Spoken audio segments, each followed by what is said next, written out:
has an interesting relationship with Auto by Tel. Brad, do you want to talk a little bit about that? Sure. We've entered into an agreement with Auto by Tel and began taking all the internet leads that Auto by Tel generates and matching them against our registration data. And we did this for a couple of reasons. First of all, to be able to substantiate the value and also the close rates across the country for any lead that comes through. The second part is really to find out how many of those end up purchasing a new vehicle or a used vehicle, and what is the shopping pattern or behavior that happens between when the lead comes in to when it actually closes. What that ultimately does is it provides good intel for the dealer to be able to work with those leads better, manage them more effectively, and it produces actual ROI so that the dealer knows, okay, this is how many sales came from my Auto by Tel leads, or this is how many sold someplace else. So it's also a lost opportunity report.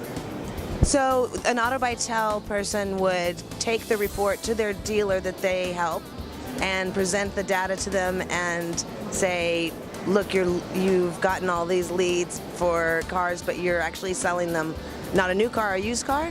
That's exactly right. They are just in the process of rolling the reports out for each one of the dealerships, and to your point, a lot of it is okay, let's look at how many leads I'm receiving, what the actual close rate is of those leads, and then work on be more effective in either acquiring leads or managing the leads. So it's really brought a tremendous amount of transparency to the marketplace that I think Auto by Tel is being the market leader by doing that, and hopefully that'll permeate through the other third-party lead providers.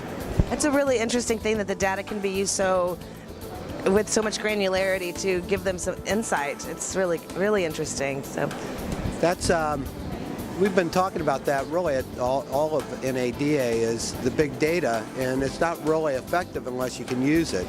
So this is a great example of how we took something that seemed like it was just a statistic and drilled it down to being able to manage a lot of different dealership operations from that information.